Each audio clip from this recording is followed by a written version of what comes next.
At the corner of Central Library, on the edge of Tudor Square, stands a small memorial.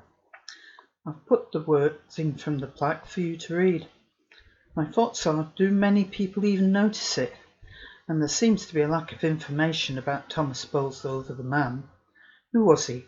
What happened next after his discovery? Why is the square named Tudor Square, not Boulsover Square?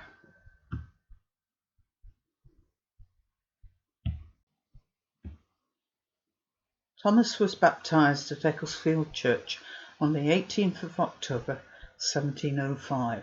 He was born in Longley in Boulsover Cottages to Samuel and Margaret Boulsover, and the third generation to live there since George Boulsover moved there in 1665 from Upperthorpe to farm the land.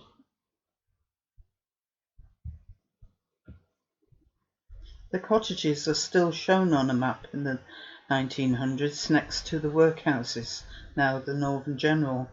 The cottages would appear to be where Hucklow Primary School is now. If you turn the corner from the school and walk up the Barnsley Road, you will see two much older strips of wall, which would appear to be a narrow entrance. Is it part of the old homestead? Thomas's father was both a farmer and a cutler, having been apprenticed to William Smith, a cutler in Bell Houses, where Firth Park Library is now. It is possible that his grandfather was a smith or cutler too, because early documents suggest the homestead had a smithy when he arrived. Having a subsidiary occupation as a cutler or smith, as well as farming, was not unusual, and was especially common in Sheffield and the surrounding area. The farms were small and the land not especially fertile, so farming in the summer and working at the forge in the winter seemed to work quite well.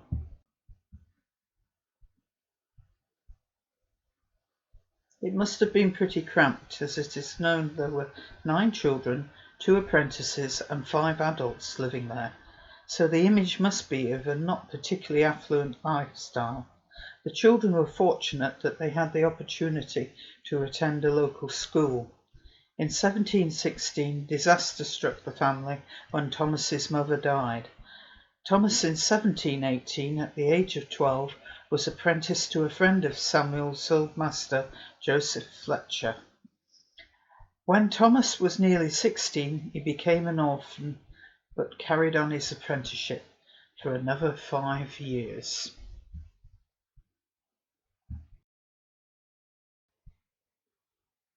In 1726, Thomas went to the newly built Cutler's Hall to become a freeman. This is his signature from that eventful day. In 1728, he married Hannah Dodsworth, the daughter of a farm worker in Ullerton, and set up his business. It is not known where in the city centre they were living at the time. Much of the city had yet to be developed. The Boulsovers' first child, Sarah, was born in June 1729, but the infant soon died. The Boulsovers had 10 children throughout their marriage, of which only 2 survived to adulthood. Thomas Boulsover continued as a cutler, with several apprentices working for him over the years, often taking more apprentices than he was legally allowed to do by the guild. Perhaps he needed the money. In the 1740s, Thomas Boulsover moved into new premises on Sycamore Hill, now Tudor Square, around the area the monument stands. Legend has it that Thomas was mending a knife which had silver on it, and in order to clamp the knife in tight to the vise, he used a copper coin as a wedge. The silver of the knife, being heated by solder, ran onto the copper coin. Thomas, having realized that the silver had fused to the copper, put the coin through a roller and confirmed that it was possible to roll out the copper and silver into a thin plate. Thomas had discovered a new way of coating copper in silver that stayed permanently fused, and therefore could produce items that looked like silver but only used a tiny amount of actual silver. The process he came up with consisted of cutting off from a solid bar of copper a rectangular piece about 7.5 centimetres or 3 inches wide by 30.5 centimetres or 12 inches long, and about 2.5 centimetres or 1 inch thick, so not a very big piece. A silver sheet of slightly smaller dimensions was laid on the copper, and an iron sheet, the exact size of the silver, on top of that. The 3 sheets were then bound together tightly by iron wire. The whole was then put into a furnace until it was red hot and the silver began to melt. The block was carefully taken from the furnace and put aside for cooling. The next stage in the process was passing these blocks through rollers, and during this process it underwent several further stages of heating or annealing. It became obvious to Thomas that he needed a partner and financial backing. He found a partner in a young cutler called Joseph William from Sharrow Mill. Thomas went to Strelly Pegg of Beechif for financial backing. Strelly Pegg was an extremely wealthy man who owned several estates. Thomas went to him and did a Georgian version of Dragon's Den. Pegg was impressed enough to lend him £70, which to Boulsover was between 2 and 3 years' wages.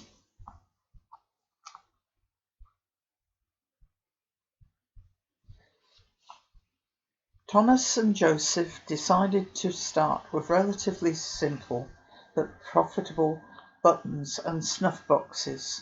There was already a lucrative market in Sheffield making brass buttons that look like gold, called alchemy.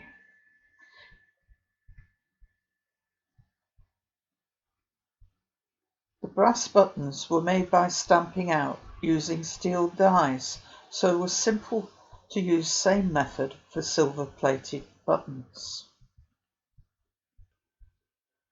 Several problems emerged with the mass production of the buttons and pieces for snuff boxes, as the dies did not last long before new ones needed to be made.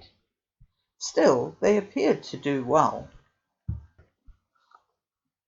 At the end of 12 months, Mr. Boulsover waited upon Mr. Pegg again.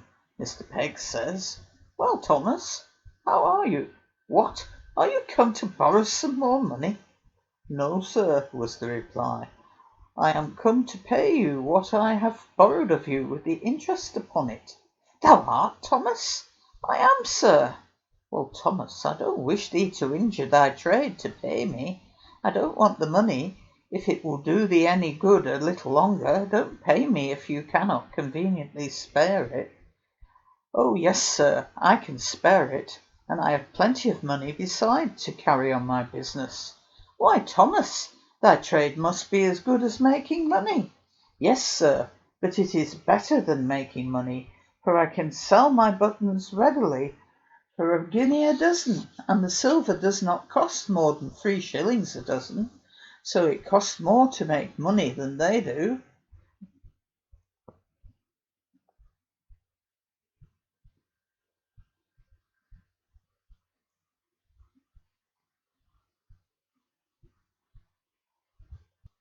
The Boulsover family moved to new, larger premises with an increased rental charge and a garden. The new property and outhouses stretched through from Norfolk Street to what was then Sycamore Street, with Bowling Green Lane, later renamed Tudor Way, running down the side of the next property.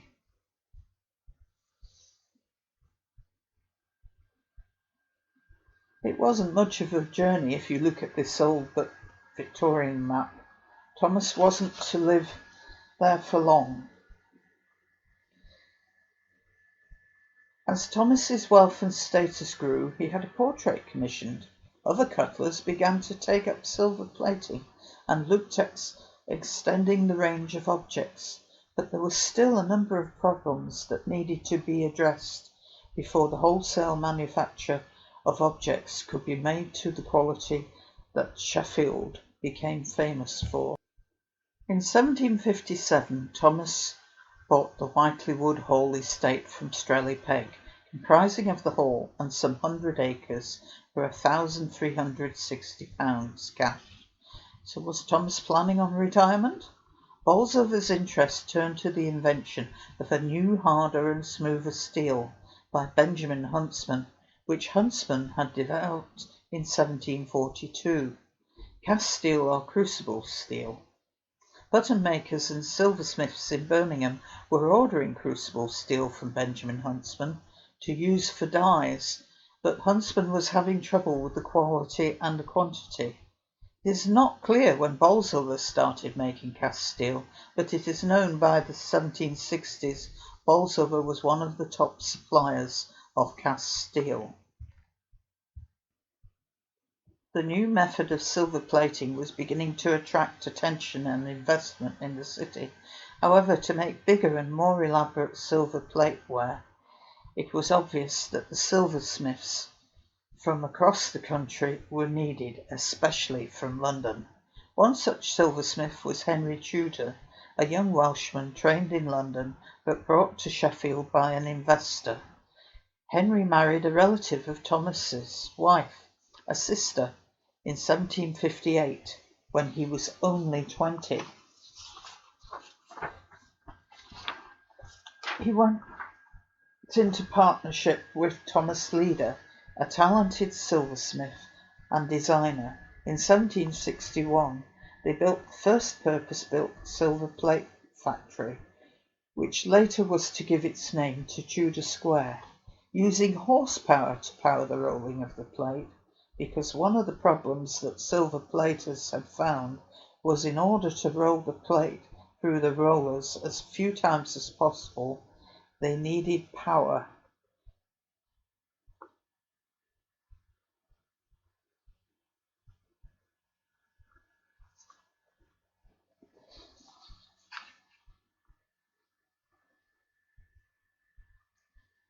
Not all incoming silversmiths were welcomed into Sheffield. The silversmiths were aware that they were in short supply, and therefore they demanded higher wages, and even paid holidays. He remembered two braziers who kept hunters, while their employers had to depend upon their own feet, and several had the hairdresser to attend them with powder at their respective manufactories in working hours. In 1722, the Cutlers Company complained that several members had quitted the trade of cutlers and become manufacturers of silver and plated goods, yet such freemen continued to bind apprentices at the Cutlers' Hall, and the indentures express that such apprentices so bound shall be instructed in the business, trade, or occupation of a cutler, notwithstanding which the apprentices are altogether employed in the silver and plate trade, and are not at all employed in the cutlery business, and never properly learned the trade. Sheffield plate became famous and fashionable. Benjamin Franklin, on his visit to the area, bought a jug, which he seems to have been especially fond of, and the Prime Minister writes of visiting Sheffield and buying 2 sweet little candlesticks. This meant that a lot of investment was coming into Sheffield, and also that the term "made in Sheffield" became a byword for quality, when before cutlers had been eclipsed by London cutlers and silversmiths. Wages were rising, and careful saving meant some workmen could be wealthier than their masters. But in 1760, the 2 men who started it all off were leaving the silver plate manufacturing. Wilson decided to concentrate on snuff making, and Boulsover gave his town centre property and a share in the business to his new son-in-law, Joseph Mitchell. Boulsover had a new invention that was taking his attention, along with crucible steel and the rolling of steel. In nearby Wortley in 1743, John Cockshut of Wortley set up a tin mill for turning hot iron in bars into sheet iron by means of rollers using water power. This was groundbreaking because previously rolling had to be horse-powered. Although there was no documentary evidence of a link between Wortley and Thomas Boulsover, it would seem that, like with the invention of crucible steel, Thomas Boulsover was once again putting two and two together.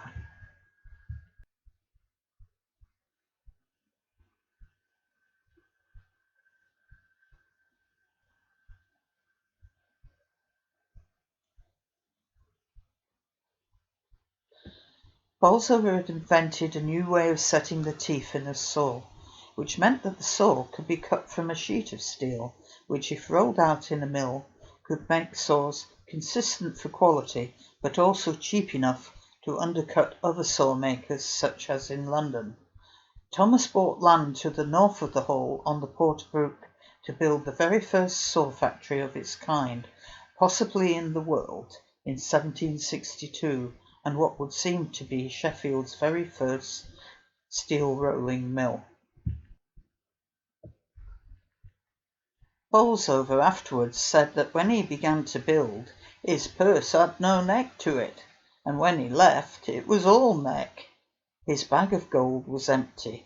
Not surprising, because Boulsover built 4 dams, 3 wheels, 2 forges, 2 drop hangers, a rolling mill, emery mill, and a circular sawmill, as well as several troughs, a hardening room, a fender warehouse and other warehouses, numerous workshops, including fender workshops, around 8 cottages, and a stable block. In 1772, Hannah Boulsover, Thomas's wife, died and was buried in the churchyard of St. Paul's on the 9th of July. The couple had been married for almost 44 years. The directory entry in 1774 for Thomas Boulsover and Company lists the company as a manufacturer of saws, fenders, edge tools, cast steel and emery, with no mention of silver plating or buttons. The fact also that Boulsover was not on the list of prominent silver platers pushing the government for the opening of the Assay Office would seem to indicate Boulsover had separated from that business, though in 1787 there is an indication that Joseph Mitchell was still making buttons in the town centre.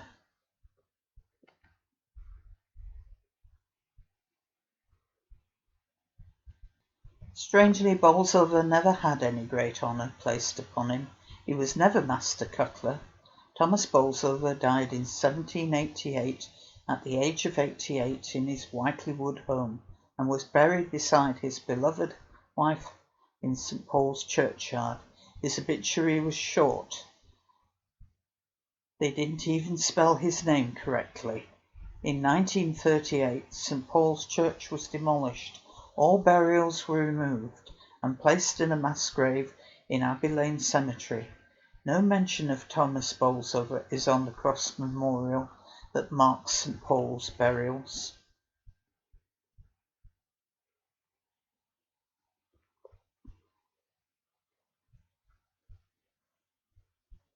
In 1927, there was a move to commemorate Thomas Boulsover in Whiteley Wood, and a monument was made from some of the stones left from a long demolished works building. It stands there still, but strangely Boulsover's contribution to steel manufacturing and the saw industry is not mentioned. Boulsover's innovations in saw making and steel rolling moved Sheffield from being a town that made a small number of saws to being the top manufacturing town for saws in the UK. His method of rolling plate was to influence John Brown to take up the method to make armoured plate. I finish with a quote from Frederick Bradbury. Perhaps after all there was a certain combination of intelligent search, good luck, and what in homely phrase is called the power to put two and two together. Other businesses that he founded in after life, such as the establishment of rolling mills, manufacture of saws by the new process of rolling, spades, shovels, etc., should one have thought have handed his memory down to us as one of the great pioneers of the 18th century commercial industries.